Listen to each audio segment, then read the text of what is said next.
Bonsoir, bienvenue à cette deuxième table ronde du cycle Comprendre Notre-Dame. C'est un deuxième chapitre que nous ouvrons aujourd'hui sur ce monument, cette cathédrale, ce phénomène qui nous semblait vraiment très important de remettre dans un contexte historique assez important au cours des premières séances. Et aujourd'hui, notre attention se porte sur la façon dont le regard se construit sur Notre-Dame au cours du XIXe siècle. Peut-être que certains d'entre vous ont vu l'exposition Paris romantique au Petit Palais.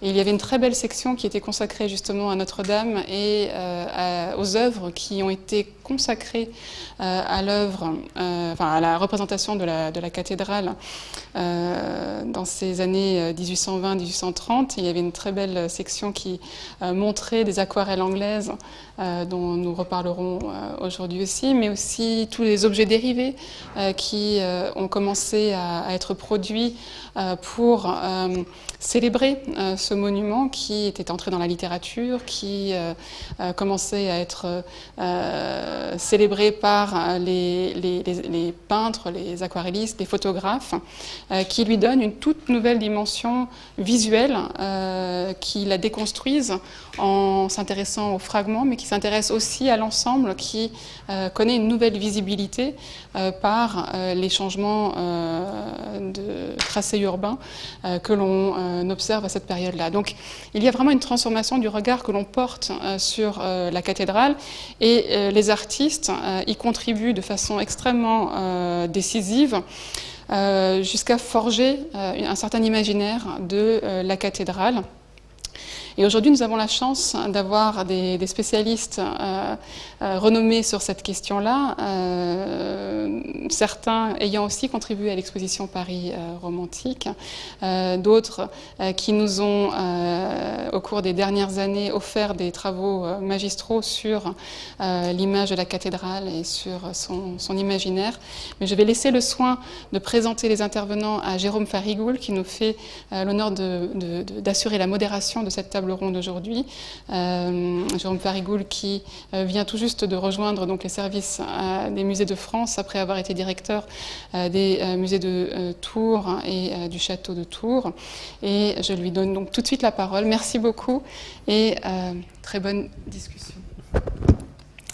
Bonsoir à tous et merci de ces propos trop élogieux pour ma modeste personne. En effet, donc, l'objet de cette table ronde, parler du regard que le XIXe siècle porte sur Notre-Dame de Paris. C'est vraiment un regard qui se construit, en tout cas un nouveau regard qui se construit, et dont en fait nous avons complètement conservé l'héritage, puisque lorsque le 15 avril, nous avons tous effarés ouvert nos postes de télévision pour voir brûler la flèche de Notre-Dame, c'était moins l'immense conservatoire et musée d'art qu'est Notre-Dame, que la cathédrale de Paris, mais beaucoup plus un mythe national, une emblème nationale qui nous a vraiment tous complètement abasourdis par le désastre qu'ont constitué ces incendies. Et je pense que vraiment ce mythe se construit dans cette période-là. Alors l'INHA a souhaité nous réunir tous les quatre autour de cette table. Mon propos va être assez court. En tout cas, je suis très heureux d'accueillir Ségolène Lemaine, professeure émérite à l'Université de Nanterre, qui a produit de nombreux et incontournables travaux sur la question de l'image de la cathédrale. Je n'en rappellerai que deux qui pour moi étaient très marquants. Le premier, la cathédrale illustrée, ouvrage qui a maintenant une bonne quinzaine d'années et qui a reposé vraiment cette question du regard que le XIXe siècle a posé sur Notre-Dame. Maïté Méas, conservatrice au musée Carnavalet, en charge des peintures, et qui nous fera part de sa vision, en tout cas de la partie qu'elle avait traitée dans le cadre du projet Paris romantique autour des aquarellistes anglais, qui apporte déjà un premier regard sur ce qu'est ce monument familier à Paris. Et puis enfin, Anne de Montenard, conservatrice au département des photographies et du numérique à Carnavalet, qui nous parlera justement de ce troisième niveau qu'apportent les photographes dans tout à la fois la création, la manière aussi d'arrêter et de figer le mythe, et puis aussi, j'ai envie de dire, la manière de construire une première vision presque archéologique en écho des travaux qu'avait pu porter Viollet-le-Duc. En introduction de cette conférence, de cette table ronde, puisqu'après donc les petites, je laisserai une vingtaine de minutes la parole à chacun des intervenants, et puis ensuite nous aurons l'occasion d'échanger, de réagir aux premiers propos. Pour moi, à mon avis, un des points importants dans ce qui est la construction du regard du XIXe siècle sur Notre-Dame, c'est qu'en fait on passe d'un paradigme à un autre, et qui se construit véritablement entre les deux parties du siècle. J'ai envie de dire, la première moitié du siècle envisage Notre-Dame comme un monument spectaculaire, comme un monument pittoresque, que peut apporter toute la génération romantique. Et en cela, le moment hugolien est particulièrement fort. Il en fait un personnage à part entière de son grand roman, mais véritablement dans l'héritage ou dans la continuité d'un grand mouvement qui s'opère en Europe et en France en particulier, avec toute la génération des auteurs, des peintres nés avec le siècle, et qui vont en fait vraiment porter une attention particulière à ce nouveau regard qu'on a sur l'architecture gothique, aussi, et vraiment, là, je pense que c'est un point important, dans ce qui est la volonté d'une préservation de ce patrimoine.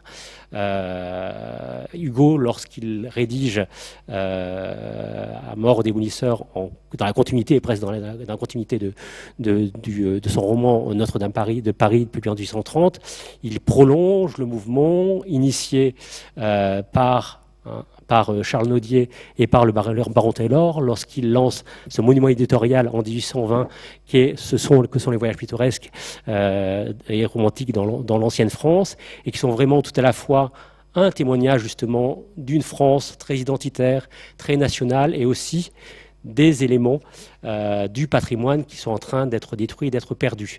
De cette entreprise éditoriale, et c'est intéressant de voir comment ce mouvement s'opère entre une grande opération éditoriale et illustrative que sont les voyages pittoresques, et une autre entreprise romanesque qui est le moment hugolien, comment en fait ces deux moments construisent une identité, en tout cas sont un éveil de conscience pour l'ensemble d'une génération quant à l'intérêt vis-à-vis d'un patrimoine. Et là, je pense que ce sont les premiers éléments qui fondent ce regard sur Notre-Dame de Paris.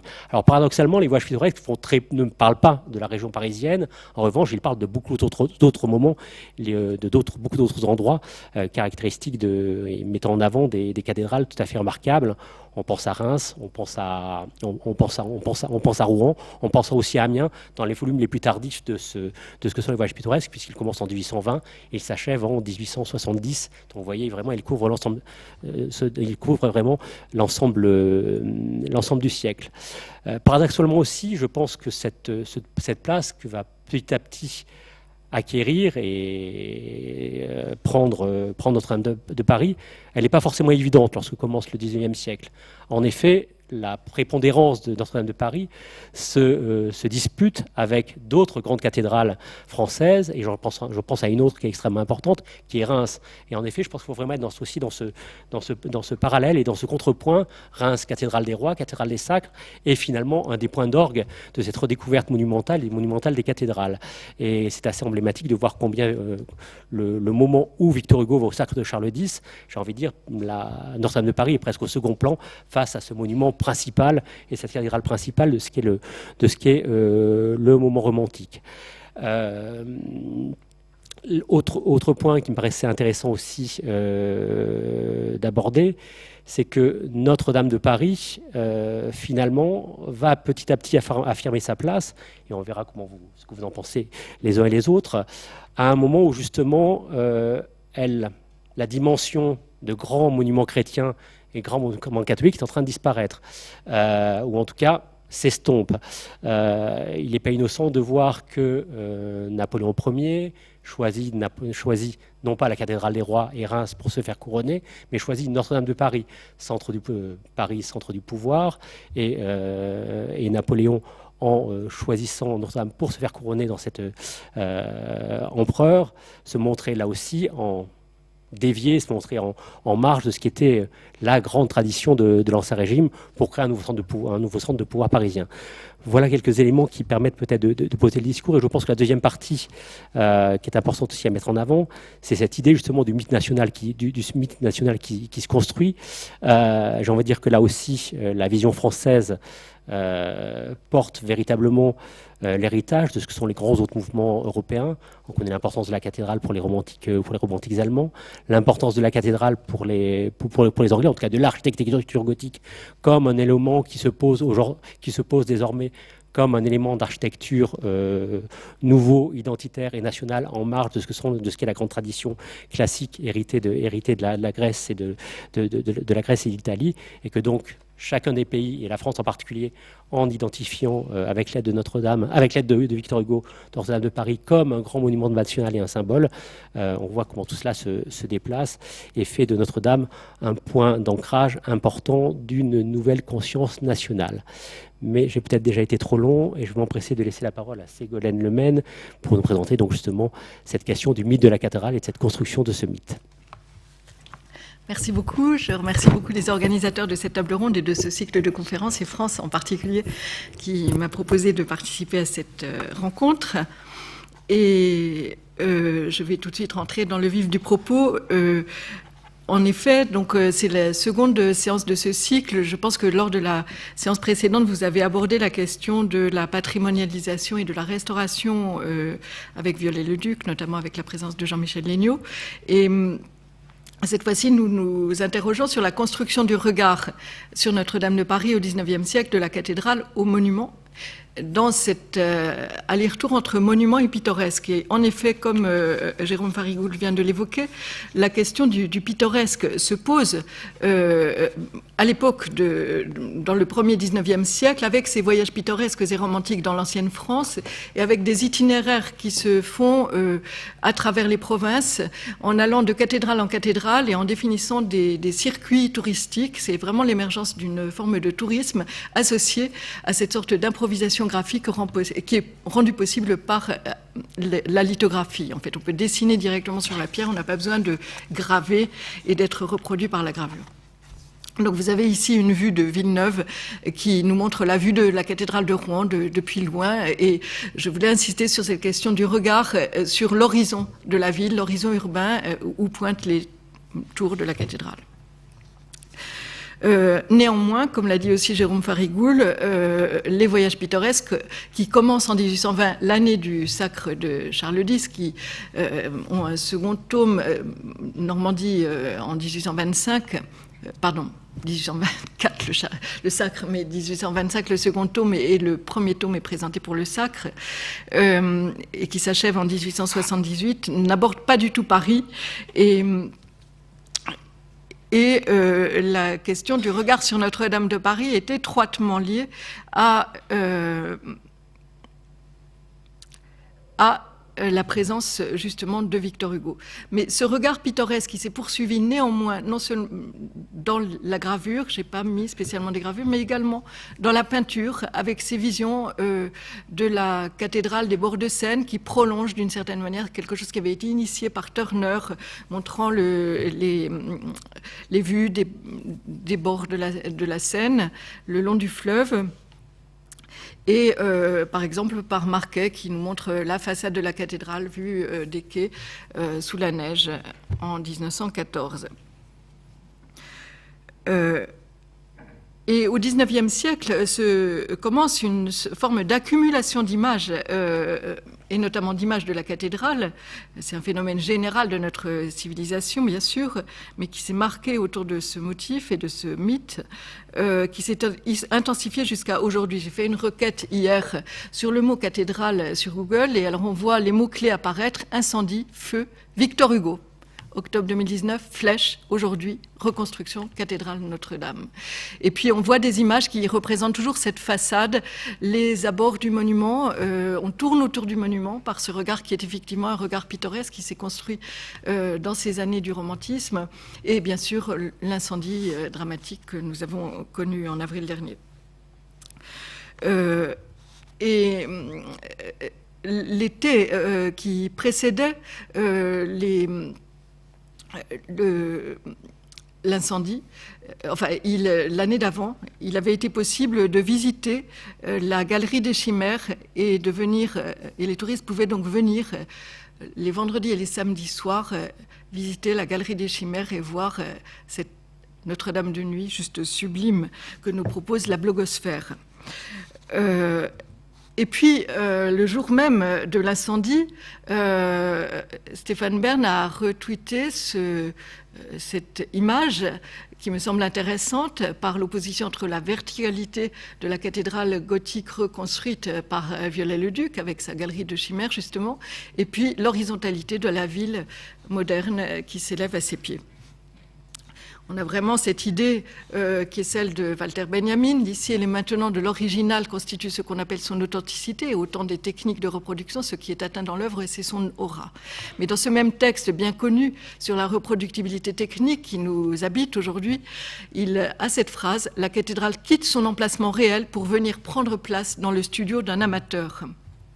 Studio d'un amateur par des images, mais aussi par des maquettes. Et on a par exemple l'exemple du docteur Mohen à Chalon-sur-Marne, qui qui fait à peu près 80 maquettes de cathédrales. J'en ai choisi quelques-unes ici, photographiées dans le musée qui les conserve, où elles sont à touche-touche véritablement. Il y a celle de Paris, celle de Strasbourg et de Reims que j'ai choisi pour vous les montrer. Mais revenons à Victor Hugo. Et en effet, si on dit Notre-Dame de Paris, je me suis demandé, j'en ai pas la certitude, mais il me semble qu'on dit Notre-Dame de Paris à cause de Notre-Dame de Paris, de Hugo. Sinon, on disait Notre-Dame. Et d'ailleurs, la légende de la gravure de Mérieux, enfin, les eaux fortes sur Paris, c'est toujours Notre-Dame tout seul. Et je voudrais évoquer ce roman de Henry James, Les Ambassadeurs, où un narrateur vient à Paris, il visite bien sûr la cathédrale, il considère que la cathédrale est un musée bien plus intéressant que les vrais musées, et il est absolument habité par le souvenir du roman de Hugo, dont il vient, nous dit, d'acheter les œuvres complètes en je ne sais pas combien de volumes. Il se demande d'ailleurs comment tous ces volumes vont pouvoir tenir dans ses bagages, mais il visite la cathédrale en compagnie du roman de Hugo. Et c'est pour cela que j'ai voulu vous montrer cette caricature de 1833, Hugot, avec ce mot valise, Hugo, qui nous montre l'homme cathédrale, cette sorte d'hybridation associée au monstrueux médiéval qui transforme Victor Hugo en buste hybride, faisant réponse en quelque sorte à la figure du roi Poire qui est à peu près contemporaine. Et la charge étant une sorte de journal d'opposition par rapport à la caricature. En marge des manuscrits, il y a ce petit croqueton de Victor Hugo qui nous montre la silhouette des tours de la cathédrale. Mais cette silhouette, vous le voyez bien, c'est aussi H, c'est la lettre initiale du nom de Victor Hugo. Et Victor Hugo, d'une certaine manière, a mis son nom sur Notre-Dame, et ça donne ce vers célèbre de Vacquerie qui dit « Les tours de Notre-Dame étaient lâches de son nom ». Et autour de Victor Hugo, vous le savez bien, s'est noué tout un débat patrimonial sur lequel je ne vais pas revenir, mais qui a été bien abordé par un colloque organisé par Roland Recht. Il a prolonger quelque chose qu'il avait déjà dit dans d'autres textes antérieurs, et puis d'autre part un autre débat très important qui est la confrontation des médias, de l'architecture et de la Bible de plomb et de la Bible de pierre. Le phénomène d'illustration de Victor Hugo et de Notre-Dame de Paris est saisissant. On commence avec une seule vignette dans la première édition par volume, et puis dans l'édition de 1836, il y en a une dizaine. En 1844, on a véritablement une sorte de musée d'images. Ensuite, on a 70 illustrations en 65. Et en 77, on récapitule toute la collection des images qui ont déjà été publiées. Et je vais vous très rapidement passer cela en revue, cette espèce de grimace qui évoque le monstrueux de la cathédrale à travers le personnage de Quasimodo, mais aussi les vignettes de titres qui ont pour site le parvis de la cathédrale, avec la scène du pilori, et qui tout de suite ont inspiré des tableaux présentés au salon, comme ce tableau de Mademoiselle Henry, qui se trouve à la maison Victor Hugo, et qui d'emblée aussi, ont inspiré quelque chose qui ressemble à de la bande dessinée en peinture, à partir de ce roman qui était une sorte de roman noir, qui a été mis à l'index par l'Église et qui faisait vivre la cathédrale d'une façon très, très étrange, avec des personnages inattendus. Et ces images ont une forte mémoire, à tel point que quand la bande dessinée de Gottlieb sera publiée, il reprend la vignette de titre de l'édition originale de Notre-Dame de Paris pour sa couverture. Alors, toutes les éditions montrent un Hugo inspiré par l'architecture de la cathédrale, et l'architecture de la cathédrale s'inscrit dans le livre. Vous l'avez d'abord avec les vignettes frontispice de Célestin Nanteuil, que l'on peut rapprocher du retable de Couder, qui nous montre justement la façon dont les personnages s'incrustent dans la façade de la cathédrale et donnent lieu à des scènes qui sont indissociables de l'espace même du frontispice. On a la même chose dans l'édition Perrotin de 1844 avec le frontispice que je vous montre ici, mais également quelque chose d'un peu nouveau, c'est-à-dire qu'on va circuler par vision fragmentaire, par petits coups d'œil, autour de la cathédrale et dans toutes sortes de lieux de la cathédrale. Je vous montre le cul-de-lampe de Paris à vol d'oiseau et un autre cul-de-lampe qui montre les gargouilles. Dans l'édition Brion, on voit encore ce phénomène d'identification à la cathédrale de Pierre des personnages, avec ce poète Gringoire qui est identifiable quasiment à une statue-colonne. Et dans l'édition de 1877, cette édition qui récapitule, qui devient une sorte de musée, de cathédrale de papier, de cathédrale de poche, comme l'a dit Roskin et ensuite Castelnuovo, on voit la reprise d'autres images et d'images gravées, de dessins de Victor Hugo, mais donc les images gravées de Mérion et de Viollet-le-Duc, qui est celui qui a restauré, vous le savez, la cathédrale. Je vous montre cette planche qui illustre le chapitre sur Notre-Dame. Et bien sûr aussi toute une scénarisation qui montre la façon dont la cathédrale est un site dramatisé, où il peut se passer des cataclysmes, des attaques, des violences, etc. Et bien sûr, cette question de la confrontation des médias. De sorte qu'à la fin du siècle, dans l'Art nouveau, la librairie romantique, c'est vraiment cette confrontation de la double page du livre et de la façade de la cathédrale qui sont inséparablement liées. Je voudrais maintenant évoquer très rapidement la question du Strige, sans empiéter sur ce qui sera dit tout à l'heure par Anne de Montenard, qui parlera de la photographie, qui reviendra sur cette image. C'est une sculpture qui a été, qui fait partie de la fameuse Galerie des Chimères, sculptée à l'initiative de Viollet-le-Duc, et dont on connaît un dessin préparatoire, publié par Michael Camille, attribué à l'un des contributeurs de l'équipe de Viollet-le-Duc. C'est Pianet, probablement, l'auteur de ce dessin. Mais cette galerie des chimères a absolument hanté l'imaginaire collectif. Je vous ai simplement montré Walt Disney, mais on peut se promener dans les vitrines de boutiques de touristes. On voit des photographies de toutes ces gargouilles, et notamment du Strige. Et pourquoi le Strige ? Le nom de cette sculpture, c'est la seule qui a un nom, les 54 sculptures de la galerie des chimères, parce que ce nom a été donné par Charles Mérion dans cette gravure que je vous montre ici, et à une époque où il était absolument convaincu que la sculpture était authentique. Il écrit à son père « Ce monstre que j'y ai représenté existe et n'est en aucune manière une œuvre d'imagination ». Donc il y a vraiment l'idée que cette créature complètement issue de l'imagination de Viollet-le-Duc, elle-même inspirée par Victor Hugo et elle-même inspirée par le personnage de Quasimodo, se mêlant à celui de Claude Frollo, se mêlant à la Striga, c'est-à-dire la sorcière, c'est-à-dire Esmeralda, ce personnage hybride, mixte, est quelque chose qui est authentiquement médiéval. Et alors voilà les cartes postales qu'on peut retrouver, et puis cette inspiration du Strige qui a continuellement, qui est revenu. J'ai simplement montré Chagall, mais on pourrait en montrer bien d'autres peintures. Les eaux fortes sur Paris de Mérion sont une suite extrêmement importante, c'est là-dessus que je terminerai, qui a donc donné son nom à cette sculpture emblématique qui est devenue une sorte d'icône de Paris, icône issue du monument cathédral. Et pourtant, qui d'entre vous dans cette salle est allé voir le Strige en vrai? Mais tout le monde connaît l'image. Donc c'est vraiment par excellence une image qui circule infiniment.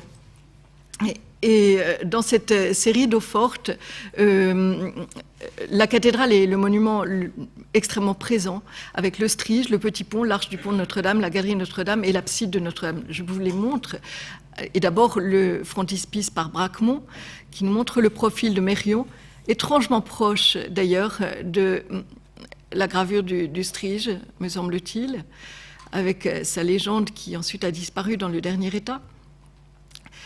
La planche du petit pont où l'on voit, et c'est même une façon peut-être de dater la sculpture, la mise en place des sculptures de la galerie des Chimères, où l'on voit en minuscules ces toutes petites sculptures qui interviennent en haut de la galerie de Notre-Dame. Et puis la galerie Notre-Dame, avec cette vue à travers les colonnettes et à travers cette architecture gothique qui est exubérante, cette vue sur le Paris contemporain. Et enfin, l'abside de Notre-Dame, où l'on retrouve ces visions inspirées par le pittoresque et par la confrontation avec le fleuve. Des textes très beaux ont été écrits sur Mérion. J'ai retenu d'abord Faucillon qui écrit dans Technique et Sentiments un article sur Mérion qui suit une étude sur Victor Hugo dessinateur et qui précède une étude sur les reproductions de la Joconde, donc qui pose cette question aussi de la reproduction, qui nous dit: est-ce le Paris d'autrefois, est-ce le Paris du 19e siècle tel que l'avenir le reconstruira d'après nos ruines? Et c'est écrit en 1919, après l'incendie de la cathédrale de Reims et après les ruines de la Première Guerre mondiale, bien sûr. Geffroy, en 1926, un an avant la mort de Monet, à propos duquel il a écrit Révolution de cathédrale en 1895, écrit un livre lui aussi sur Mérion. Il est d'ailleurs le dédicataire du livre de Faucillon. Et il dit « Sa poésie évocatrice rejoint le Moyen-Âge à travers la ville du XIXe siècle, dégage la mélancolie de toujours à travers la vision des apparences immédiates », avant de citer le cygne et l'allégorie de Baudelaire, qui lui paraît susceptible d'être mis en épigraphe au recueil de Mérion. Et pour conclure, donc, il me semble que cette représentation du Strige a une portée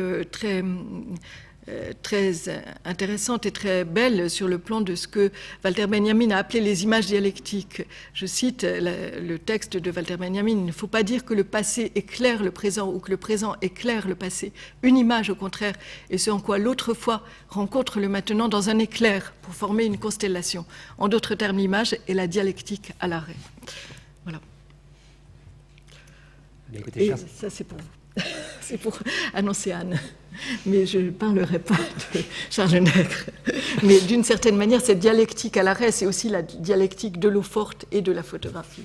Et des deux médias qui se confrontent, le média qui est tourné d'une certaine manière vers le passé et le médium de la photographie, qui est celui de l'avenir et de l'homme moderne qui est à côté.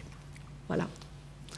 Écoutez, chère Ségolène, merci beaucoup de votre intervention qui éveille pour ma part beaucoup de questions, auxquelles nous reviendrons tout à l'heure. Je me propose de les passer la parole donc à Maïté Metz, donc conservateur au musée Carnavalet, pour nous présenter donc justement une vision en fait étrangère et presque antérieure à ce qu'on évoquait tout à l'heure autour de ce grand moment romantique, qui est la vision donc des aquarellistes et aquarellistes anglais. En effet, Notre-Dame de Paris devient presque un des topics d'un grand tour français, et c'est ce que nous propose de nous parler Maïté à l'instant. Je t'en prie. Merci.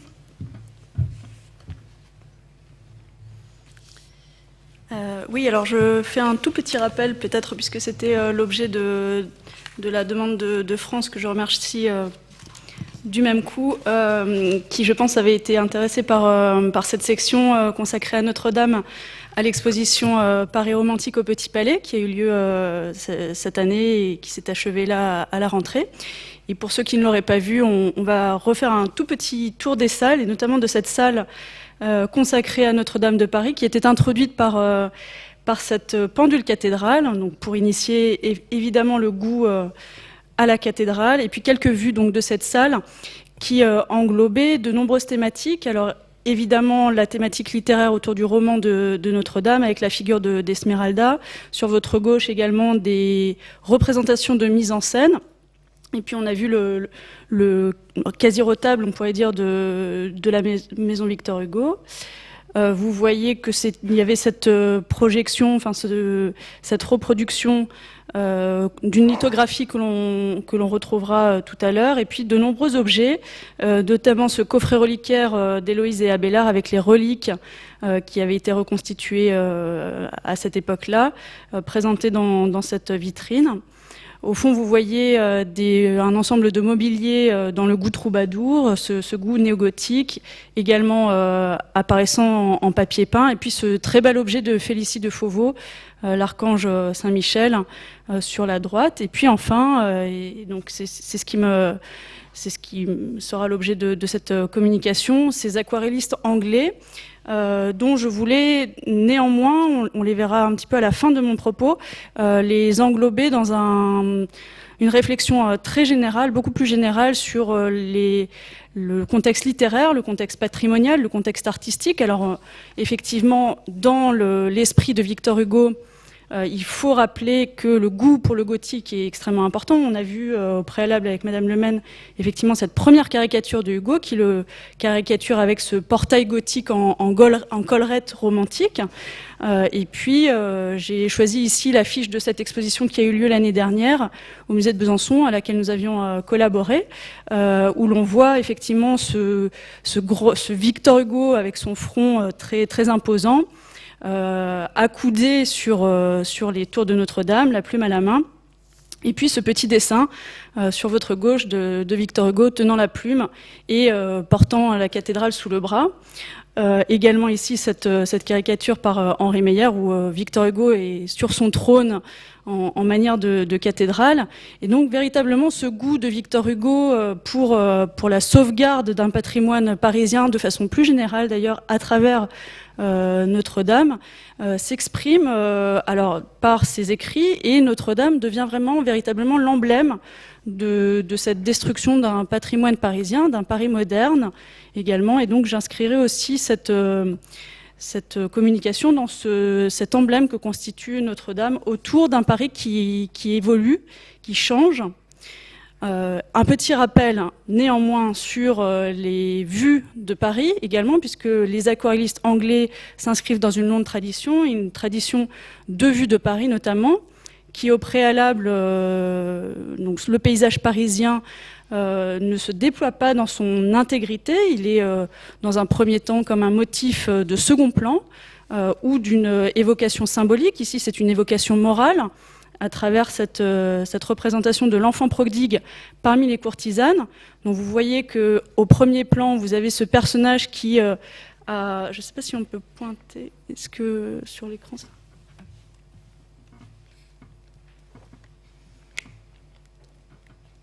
Voilà, le personnage qui se trouve ici est entouré de courtisanes et se retrouve dans les seconds plans et troisième plans.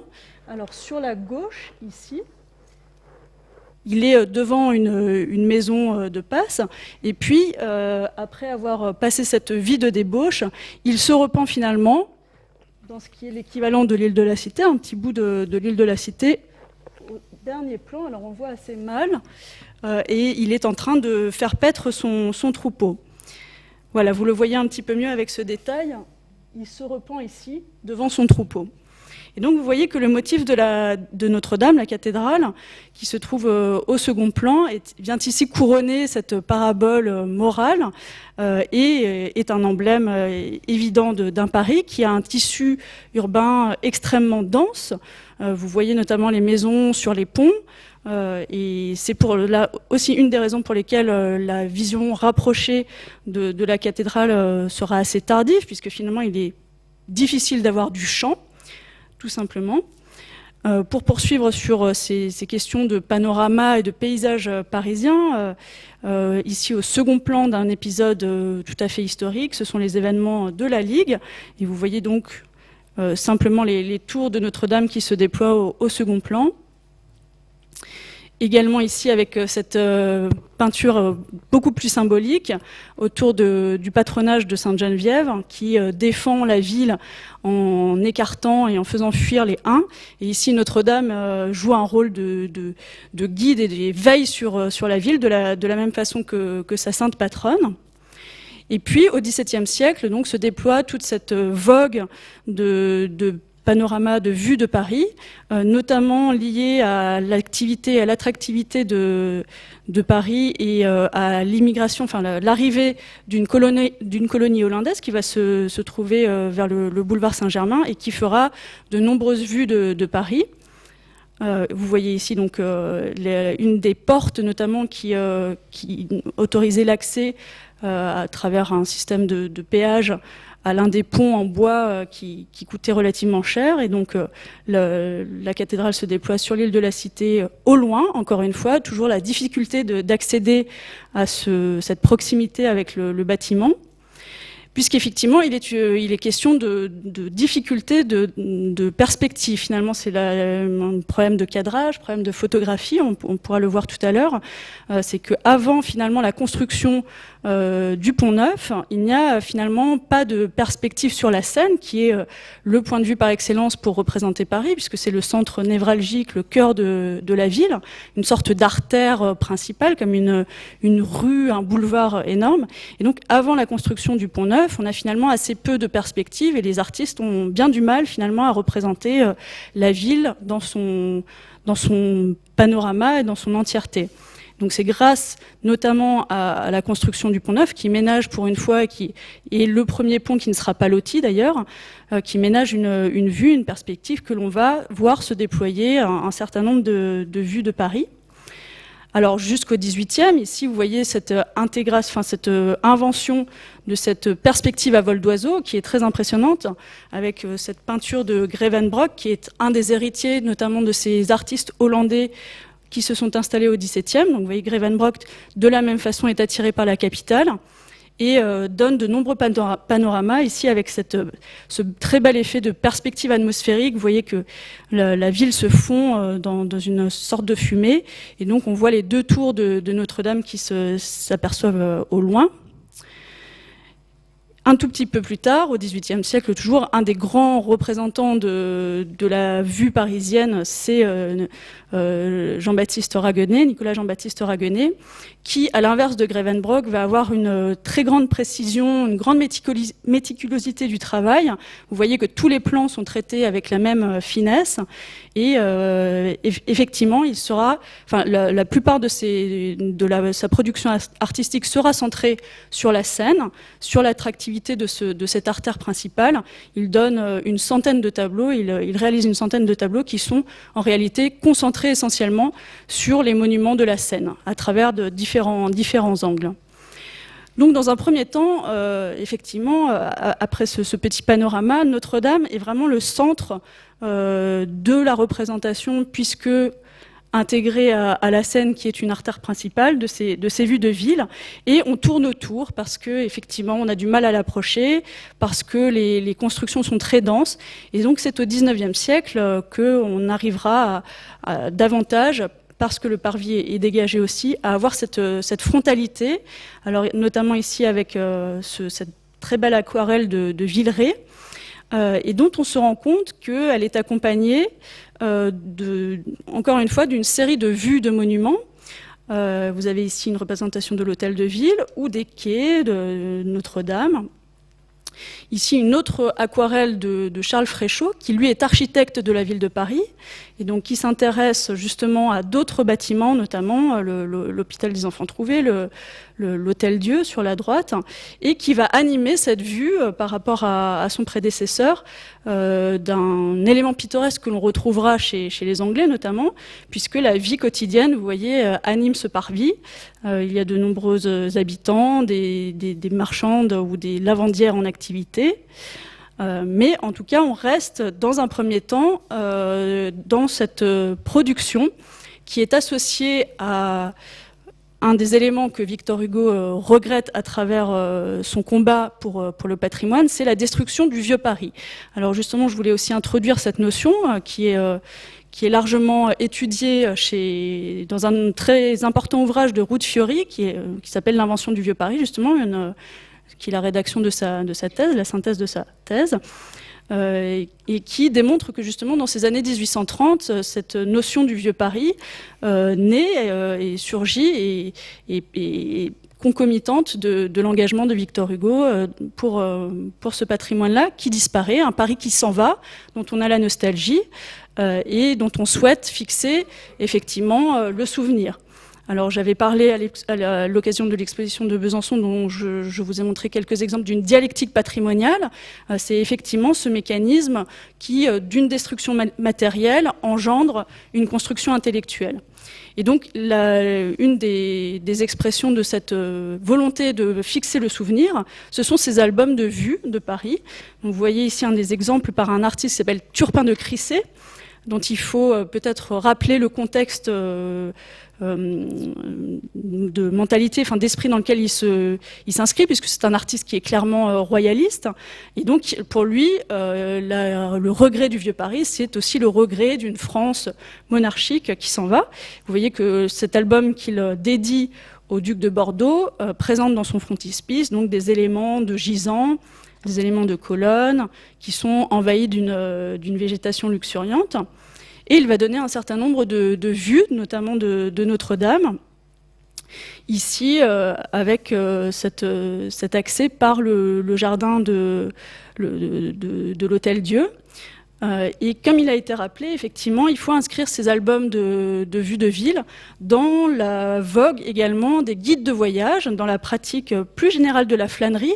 Je vous renvoie également à une section de l'exposition Paris romantique, puisqu'on passe effectivement aussi à ce moment-là de l'activité ou l'attitude de promeneur, le promeneur solitaire du XVIIIe siècle, à celle de flâneur, le flâneur qui est associé à la figure du dandy, sans être un oisif complet, mais qui est un flâneur actif, qui a le regard informé, dont les pas sont instruits et curieux de l'architecture qu'il observe.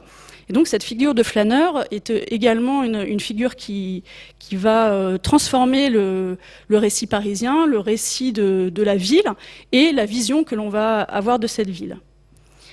Ici encore Turpin de Crissey, qui est très intéressé dans ce même album de souvenirs, qui est très intéressé par les serrureries des portes de Notre-Dame. Donc il donne notamment cette très belle lithographie de la porte dite rouge. Alors, à l'inverse de ces ensembles de souvenirs, mais je voulais simplement l'évoquer, il y a une volonté beaucoup plus scientifique, très rationnelle, qui est la statistique monumentale de Paris, vers 1840, qui va, elle, établir des relevés très précis, très ordonnés, très réglementés, des principaux monuments de Paris. Vous voyez ici, dans le frontispice, justement, la cathédrale qui s'élève au loin, comme couronnant les ensembles et les vestiges bien plus antiques. Alors j'en viens progressivement à mes artistes anglais, évidemment, et je vous rappelle simplement la tradition dans laquelle ils s'inscrivent. On a parlé effectivement de Turner, il y a toute cette tradition de cette aquarelle que Turner maîtrise à perfection, ici avec la cathédrale de Salisbury. Donc vous voyez ces effets très lumineux et cet angle pris un peu de côté de cette cathédrale qui est finalement dépouillée d'un contexte urbain. Il y a une vision qui est quand même très rapprochée sur cette façade.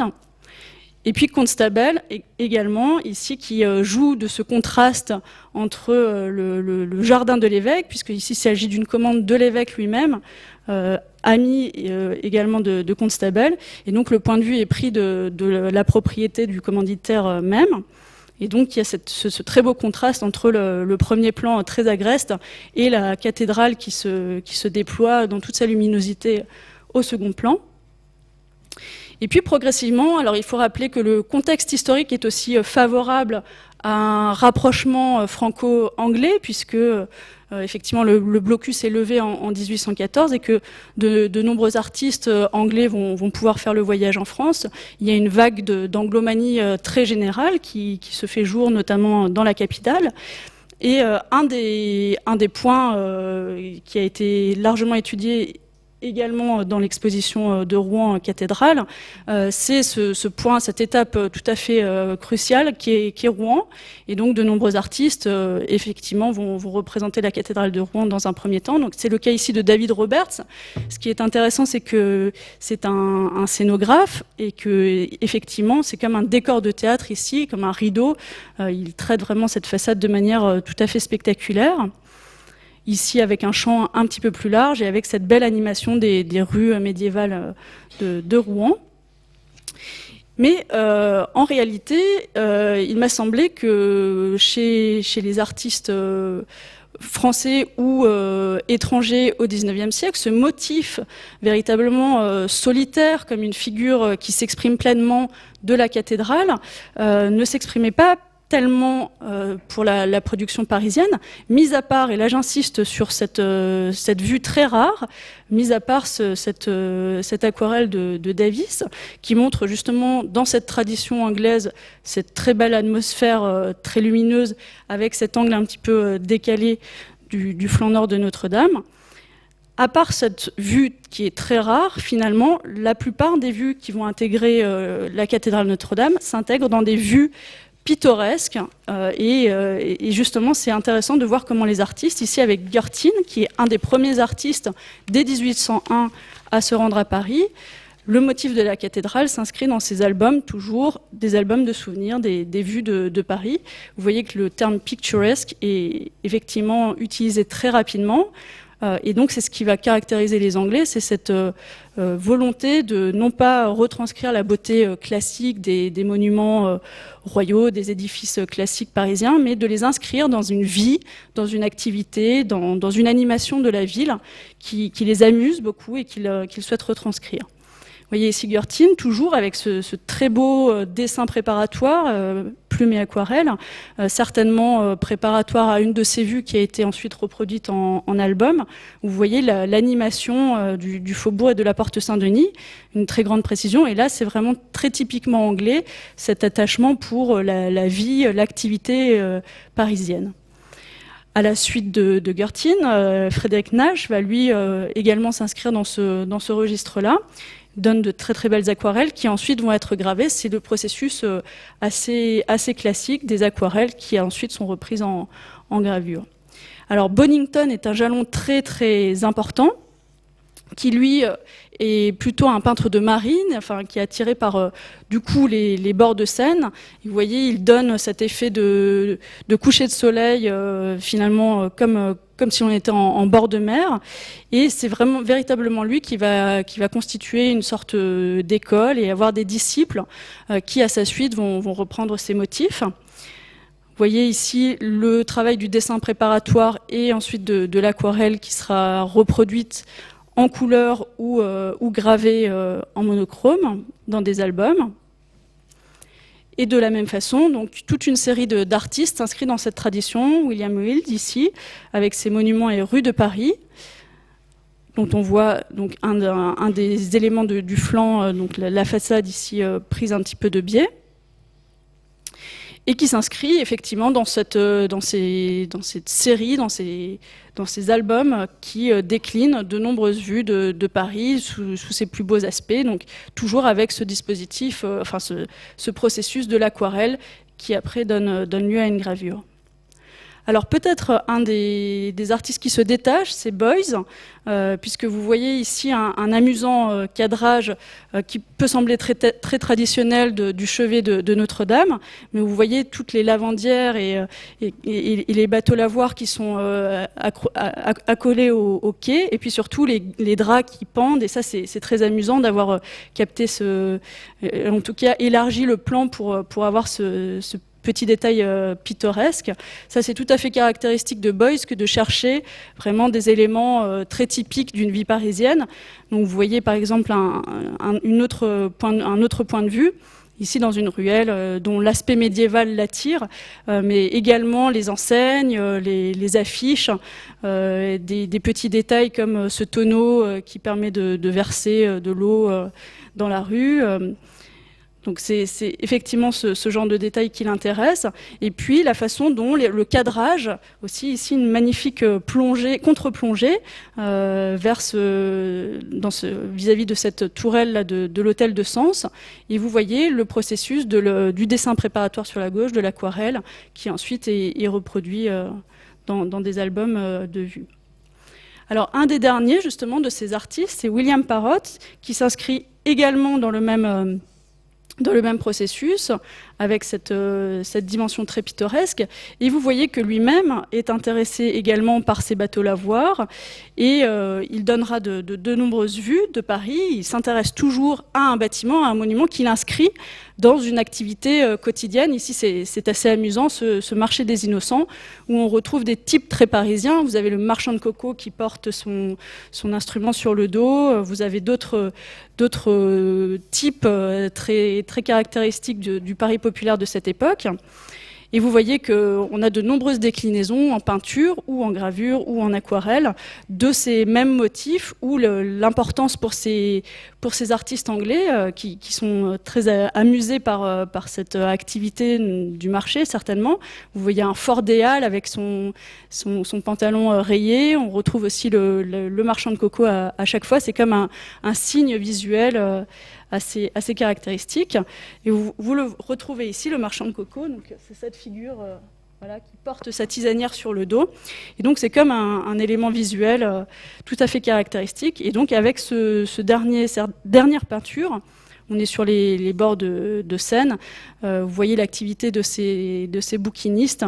Encore un élément qui suscite la curiosité. Outre un des aspects architectural de l'édifice, ici, qui est malgré tout reproduit de l'Institut, mais c'est surtout cette activité des quais qui intéresse l'artiste. Voilà pour ce petit propos donc, sur les artistes anglais qui s'inscrivent effectivement dans toute cette tradition liée à la notion du Vieux Paris et qui introduit cette notion tout à fait anglaise, picturesque, et le pittoresque, qui, en tant que peut-être étrangers, les amuse et les intéresse dans le Paris de cette époque romantique. Bien, merci beaucoup Maïté. Eh bien, je m'empresse de laisser la parole à Anne de Mondenard, donc pour nous apporter un autre regard et une autre vision d'autres artistes, les artistes photographes, qui vont justement se consacrer à nous rendre une autre vision de Paris. Merci. Donc en fait, moi je vais prendre la suite chronologique après Maïté. Comment on fait ? C'est formidable, quel enchaînement. Une chronologie se déroule. Je vois bien, d'accord. Ah si, c'est F5, plein écran F5. Ouais, pardon.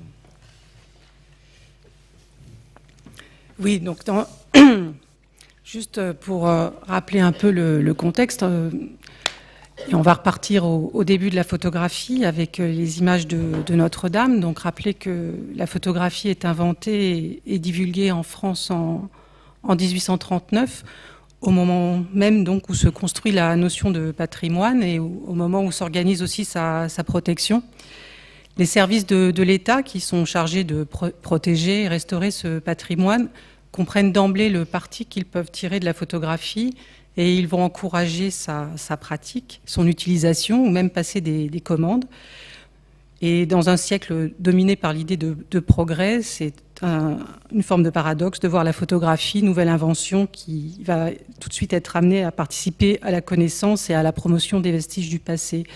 Donc juste deux exemples. Au sein de la commission des arts édifices religieux, par exemple, en 1848, c'est Viollet-le-Duc qui est à l'origine d'une mention dans une circulaire qui préconise l'utilisation de photographies à l'appui de rapports et de dessins. Et puis en 1851, c'est la commission des monuments historiques qui va lancer une commande d'ampleur à 5 photographes pour aller photographier des monuments sur l'ensemble du territoire français. Mais là, comme pour les voyages pittoresques, Paris n'est pas concerné par cette commande, à quelques exceptions près, puisque la commission achètera par la suite des images, mais qui n'étaient pas commandées. Donc Notre-Dame, bien sûr, n'est absolument pas représentée dans le cadre de cette commande en 1851. Et puis, la cathédrale, c'est plutôt l'affaire de la direction des cultes et pas de la commission des monuments historiques. Mais ce qui est intéressant, c'est de voir que dès l'invention de la photographie, la cathédrale va aimanter les photographes, qu'ils vont pratiquement tous la représenter, et ils sont nombreux à Paris. Et donc je voulais commencer avec cet exemple de l'inventeur lui-même de la photographie en France, Daguerre, qui représente donc cette vue de l'île de la Cité en 1839, où se profile donc la silhouette de Notre-Dame.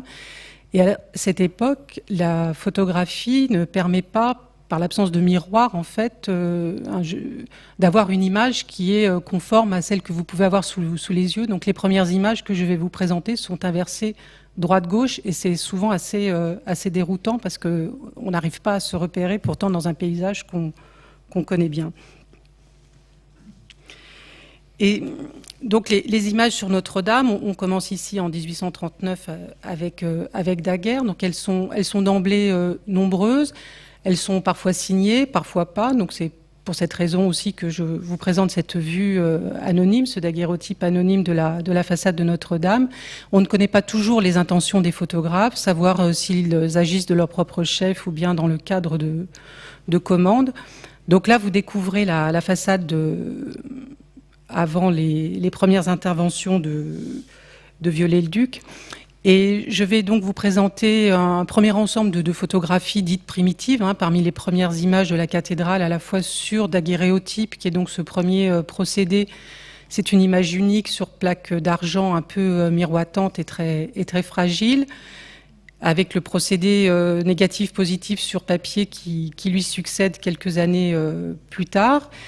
Et puis, je vais aussi m'intéresser à un ensemble de photographies qui montrent à quel point la photographie est un outil documentaire exceptionnel pour suivre le chantier de la cathédrale, depuis les premières interventions de Viollet-le-Duc jusqu'à la construction de la flèche. Et j'aimerais finir par un troisième ensemble d'images pour montrer aussi que ce chantier de restauration de la cathédrale, elle fonctionne comme un laboratoire pour les photographes qui vont y essayer, tenter de nouvelles compositions, travailler dans l'espace du chantier, qui est un espace un peu particulier. Et voilà, ce sera la troisième partie de cette intervention. Donc cette image anonyme, peut-être attirer votre attention sur quelques détails de cette façade, d'une galerie des rois qui est complètement vide. Et puis, je vous invite aussi à regarder le portail central qui a été modifié par Soufflot avec des linteaux qui ont disparu et qui est le même portail que vous avez pu voir sur la maquette de la pendule que Maïté Metz a présentée en début d'intervention. Et c'est parce que c'est ces motifs qui vont dans les images, les autres images qu'on pourra vous présenter, que je vais pouvoir vous présenter. Vous allez voir comment les choses évoluent.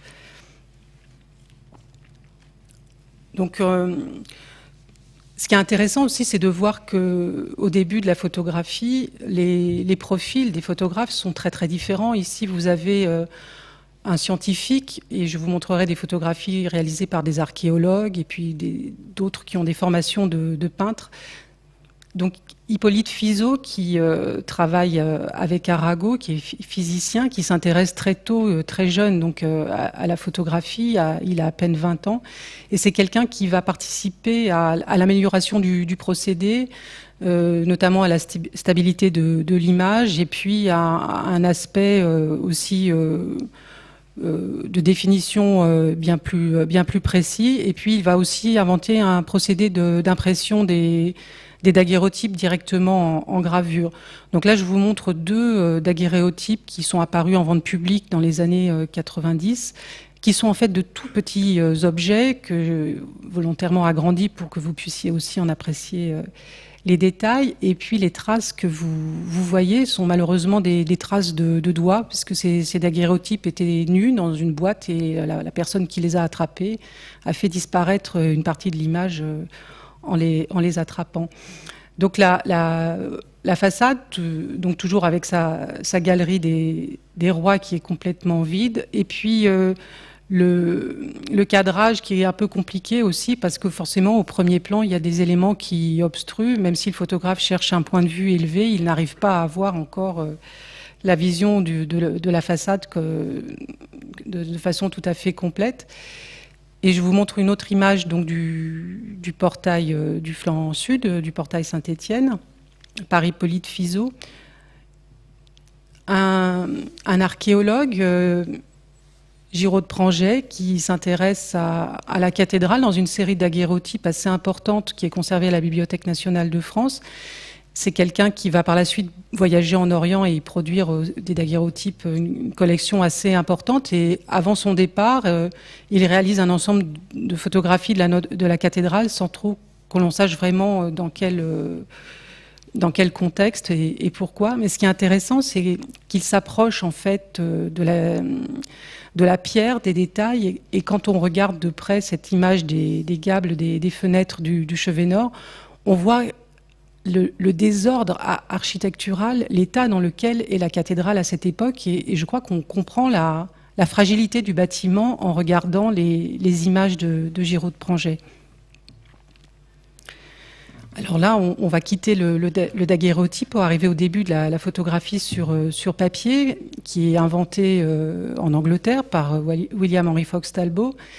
Et dans le cadre d'un projet de cession de son brevet en France, brevet qu'il a déposé en 1841, Eugène de Bassano cherche à racheter ce brevet parce qu'il pense qu'il va pouvoir faire beaucoup d'argent avec. Et puis il fait faillite, ça ne marche pas. Et très peu d'images ont été produites dans le cadre de cette association, mais parmi les images qui restent, une image de ce portail Saint-Étienne de la cathédrale Notre-Dame. Et les contours que vous voyez qui sont assez flous sont dus au papier qui ne permet pas d'avoir la même précision que le daguerréotype. Enfin, du moins dans un premier temps. Et d'emblée, les photographes qui travaillent avec le papier ou le verre, enfin sur le procédé négatif-positif, c'est intéressant de voir qu'ils vont prendre la cathédrale comme sujet. Ici, vous avez à votre gauche une photographie d'Hippolyte Bayard qui est datée de 1847 et qui est donc une photographie. Là, je cherche aussi par les images que j'ai choisies à faire un peu le tour de l'édifice. Donc ce flanc sud qui est évidemment bien plus accessible pour le cadrage des photographes, qui apparaît dans un contexte de travaux assez importants au niveau des tours et puis également au niveau du chevet. Et Henri Le Sec, qui est un autre jeune photographe, qui va prendre un point de vue un peu équivalent. On est juste un an plus tard, et vous voyez apparaître la pierre blanche de la sacristie. Je ne sais pas si... Ah, pardon. Si je fais défiler... Ah, zut. Voilà, tout cet ensemble... là que vous voyez apparaître avec le contraste des pierres blanches qui désignent les nouvelles parties de Viollet-le-Duc.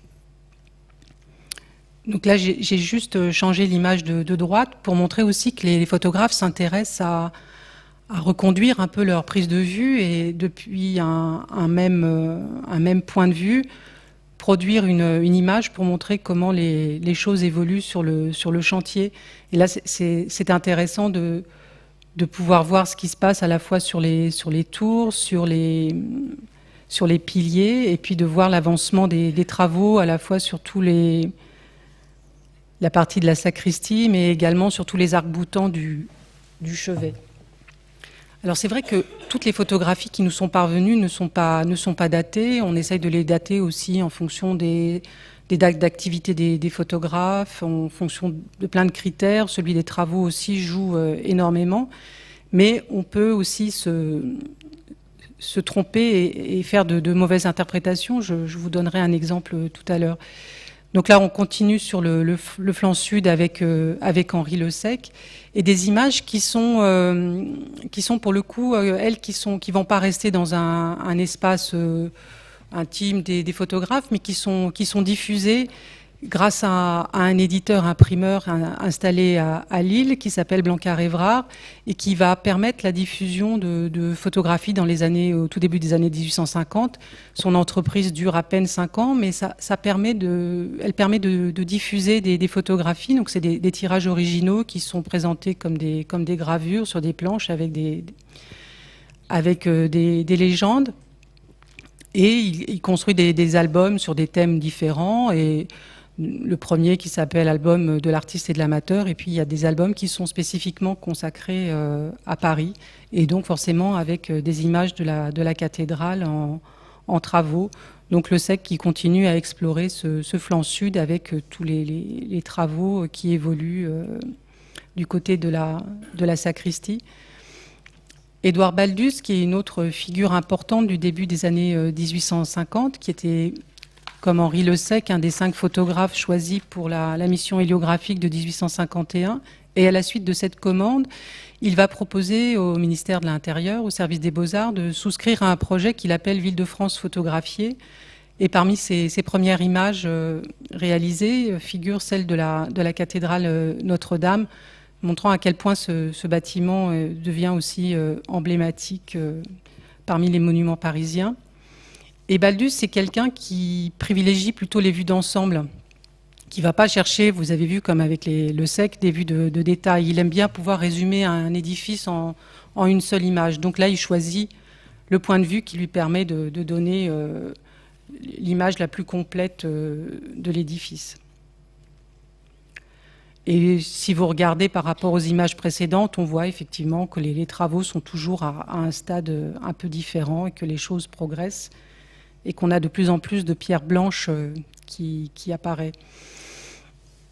Autre exemple de publication, les frères Bisson qui vont illustrer la monographie que Viollet-le-Duc et Lassus publient sur la cathédrale en 1853.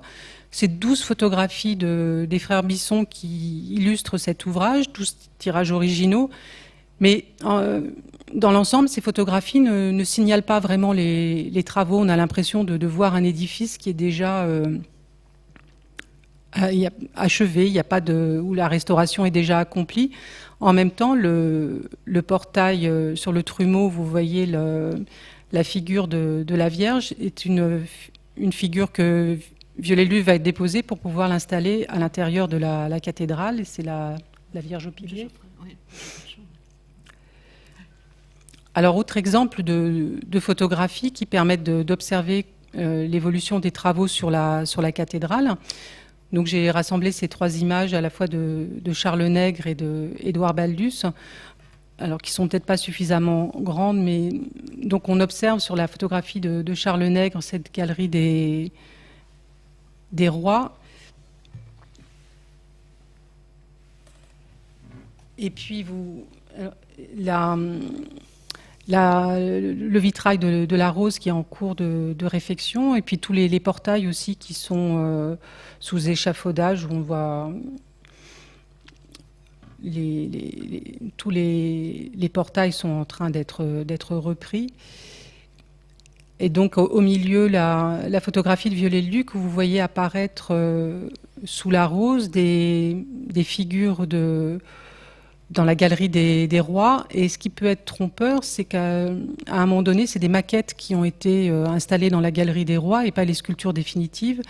Et donc on peut se tromper un peu dans la datation en disant, bah voilà, la galerie des rois est terminée, toutes les sculptures sont installées, mais en fait ce ne sont que des maquettes qui ont été ensuite descendues avant l'installation des sculptures définitives, qu'on reconnaît en général à la blancheur de la pierre, tandis que les maquettes conservent parfois un aspect carton-pâte plus gris.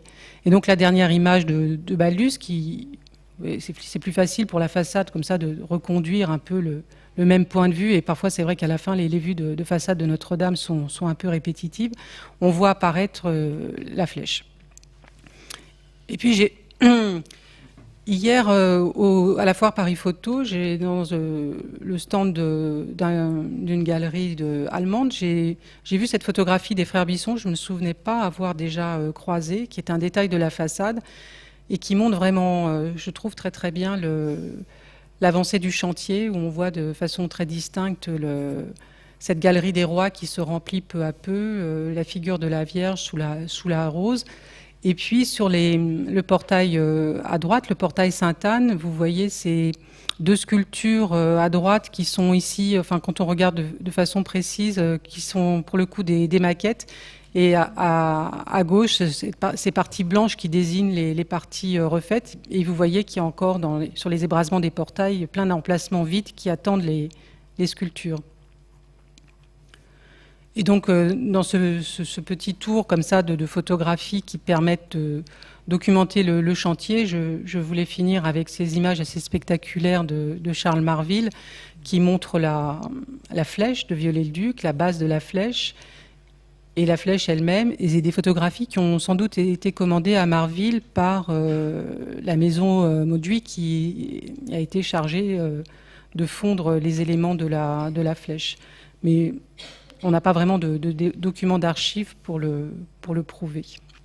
Donc je vais opérer un petit retour en arrière pour montrer ce que les photographes font aussi autour de la cathédrale, dans des images qui ont une vocation sans doute un peu moins documentaire, et commencer par Charles Marville. Marville, qui est un pseudonyme, parce qu'en fait, il s'appelait Charles Bossu, et c'est intéressant de voir qu'au moment où le roman de Victor Hugo est publié, il trouve que c'est un nom assez dur à porter, surtout c'était un homme de petite taille, et donc il adopte ce pseudonyme Marville autour de 1832. Et c'est donc lui qui se représente devant la porte rouge, là, au milieu des quelques planches de chantier, et qui réalise également ces images un peu plus pittoresques du chevet de la cathédrale, avec toutes ces carrioles qui sont avec la végétation qui enserre le monument, qui est donc dépourvu de flèches. Images également publiées par l'éditeur Blancard-Évrard et qui étaient donc accessibles à des collectionneurs. Alors j'arrive à des images qui ont sans doute beaucoup moins circulé autour de Gustave Legret, donc autre photographe sélectionné par la Commission des monuments historiques en 1851, qui est un photographe qui avait un atelier et qui enseignait la photographie. Il y a une cinquantaine d'élèves, entre guillemets, qui sont passés par cet atelier pour y apprendre la photographie. D'où le titre Gustave Legret et son cercle. Et là, je voulais vous montrer un ensemble d'images où le contexte des travaux est vraiment mis en avant. On sent que c'est ce sujet qui intéresse les photographes. Donc l'image de Legret, le contraste entre la pierre blanche de la nouvelle sacristie et puis la pierre de la cathédrale. On sent que le photographe joue avec ces deux teintes. Une image anonyme qui, au centre aussi, où ce premier plan très, très important de pierre, si vous vous rappelez de l'image des Bissons que je vous ai montré tout à l'heure, qui était vraiment centrée sur la sculpture, le trumeau du portail de la Vierge. Et là, c'est vraiment cette désorganisation qui intéresse le photographe. Alors, ce qui est intéressant aussi, c'est que ces deux images font partie de la collection Viollet-le-Duc. Et donc, il avait rassemblé un certain nombre de photographies sur la cathédrale, au milieu de toutes les photographies qu'il avait rassemblées.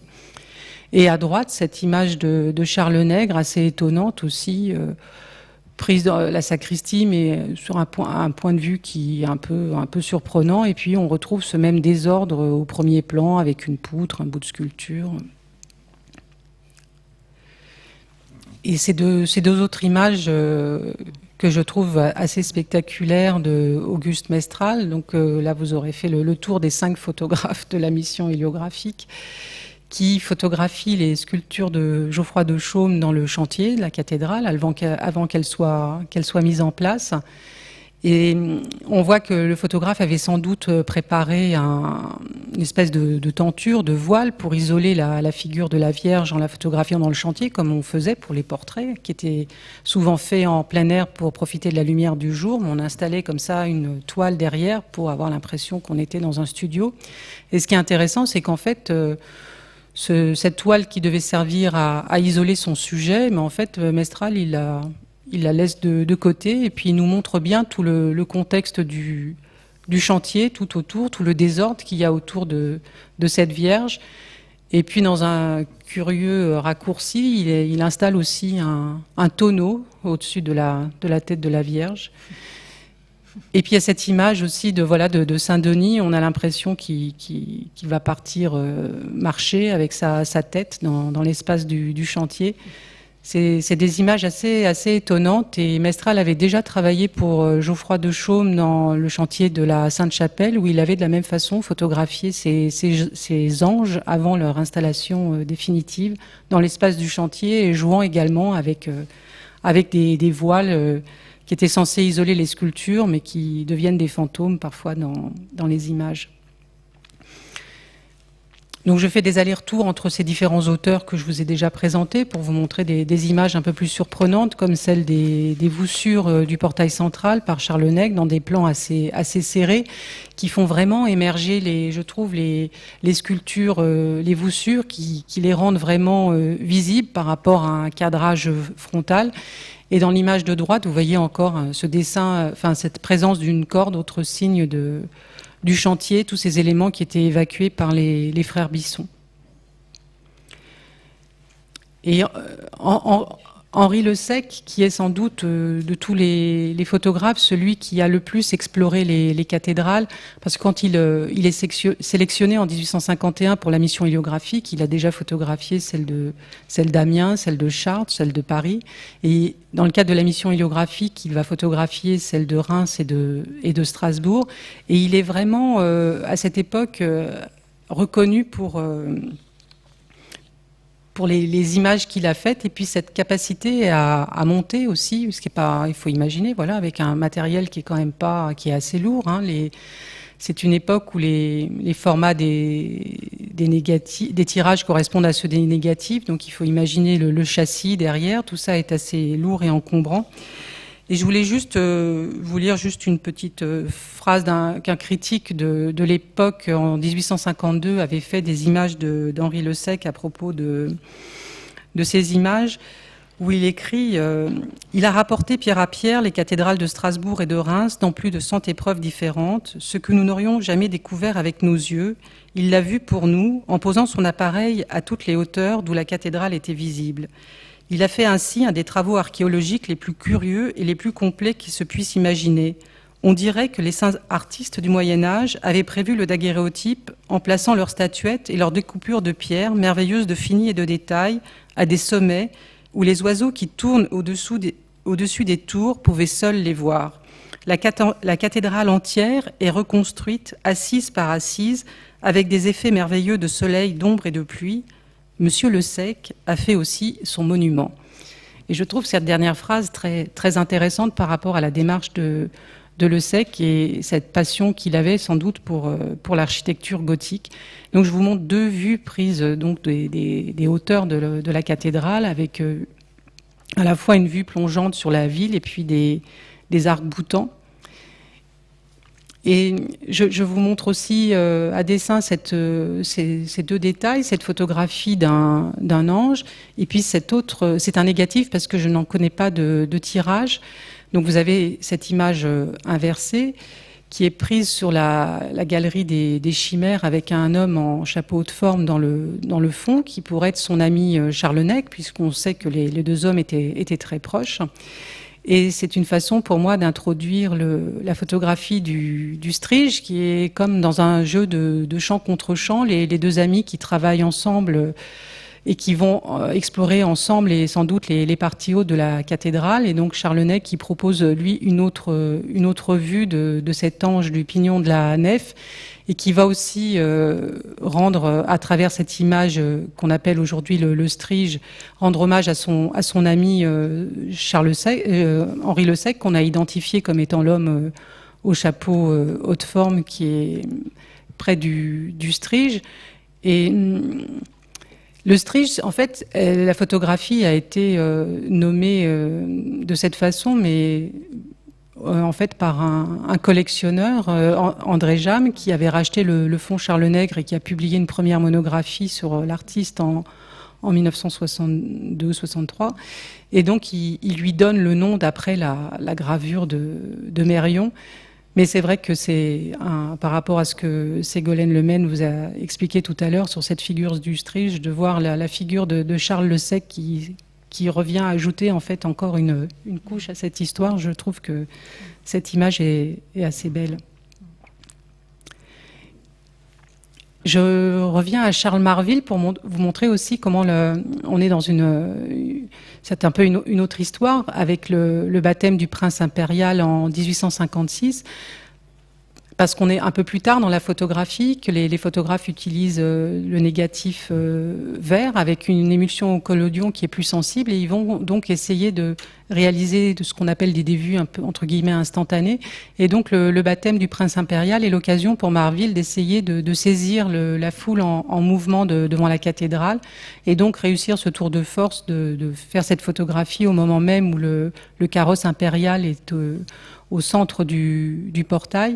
Et vous voyez dans l'image de droite la foule qui devient un peu comme des fantômes, pour montrer que avoir une image avec des formes nettes, avec un temps de pause aussi long, c'est compliqué. Et donc ça, c'est deux images qui faisaient partie aussi de la collection Viollet-le-Duc. Et si vous regardez, et j'aimerais pouvoir agrandir, mais en fait, c'est à ce moment-là, la Galerie des Rois, c'est que du carton-pâte, en fait. Tout est complètement factice. C'est Viollet-le-Duc qui a décoré le bas de la cathédrale, et donc il a anticipé sur ce qu'il allait faire en mettant des figures sous forme de maquettes pour habiller la Galerie des Rois. Et je voudrais juste finir cette intervention après avoir montré des images centrées sur la cathédrale et sa restauration, donc achevée au début des années 1860. En fait, après, c'est tout le quartier autour de la cathédrale qui va être transformé. Et donc ici, Charles Marville, qui travaille pour la ville de Paris et qui représente la topographie parisienne avant les transformations d'Haussmann, nous offre une image de cette rue du cloître le long de la cathédrale avant que des maisons soient détruites. Et je voulais finir par cette image assez spectaculaire voilà, toutes les maisons ont été rasées. C'est une vision de la cathédrale qui est absolument impossible aujourd'hui. Vous avez dans le fond l'hôpital des Enfants-Trouvés qui va être détruit prochainement, et le terrain qui va accueillir le nouvel hôtel-Dieu est complètement dégagé. Bien, écoutez, merci beaucoup pour cette très émouvante, intéressante intervention. C'est vrai que vous nous restituez presque une intervention prémonitoire de ce que sera bientôt un nouvel état que nous aurons à connaître de Notre-Dame, Notre-Dame en chantier. Je ne sais pas s'il y a des questions dans la salle à propos des différentes interventions. Moi, j'en ai une en tout cas à voir cet ensemble de vues de Notre-Dame. Il y a quelque chose qui est assez remarquable, assez marquant, c'est que finalement Notre-Dame se distingue moins par son caractère de bâtiment religieux, de cathédrale, que par sa silhouette qui se dégage dans un paysage parisien. Alors Hugo en joue en plein, c'est la silhouette des deux tours qui incarne le H de Hugo. Il y a une espèce de quelque chose de très synthétique dans la vision que donne le frontispice de Nanteuil, où le frontispice est aussi presque un H montré à l'entrée, à l'ouverture du roman de Victor Hugo. C'est aussi cette image du grand vaisseau posé sur la Seine, et qui font vraiment de Notre-Dame un site emblématique parisien au-delà d'être la cathédrale de Paris. Et sans doute dans cette vision-là que que Notre-Dame devient non plus une cathédrale parmi tant d'autres, mais devient aussi la cathédrale emblématique d'une vision globale du patrimoine. Je ne sais pas ce que vous en pensez les unes et les autres. Ségolène peut-être ou... Je pense que oui, vous avez tout à fait raison. Cet effet de silhouette, je peux juste approuver ce que vous proposez. Oui, c'est deux tours. Et ça se relie un petit peu à ce qu'on voit là sur l'image qui est à l'écran. C'est la question aussi du dégagement du parvis qui permet d'avoir du recul et de mieux appréhender la vision de cette silhouette qui apparaît comme ça dans Paris, comme un des monuments parisiens. Il y en aura d'autres, il y aura le Sacré-Cœur, il y aura la Tour Eiffel maintenant. Enfin, donc, il y a un certain nombre de monuments qui deviennent un peu des hiéroglyphes, pratiquement. C'est cette idée-là aussi, je trouve. Ouais. Oui, on est vraiment dans le registre du signe. C'est comme un phare qu'on reconnaît immédiatement. Et contrairement aux cathédrales romantiques, peut représenter Friedrich ou Schinkel, où vraiment la cathédrale de Cologne se distingue très nettement. J'étais bien en peine de trouver en fait des représentations où la façade est isolée de son tissu urbain.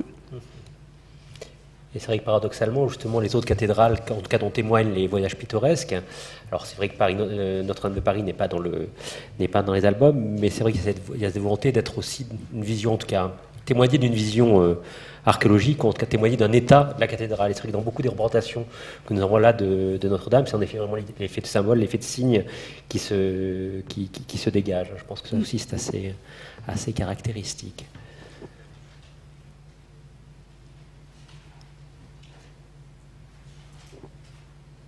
Avez-vous des questions ?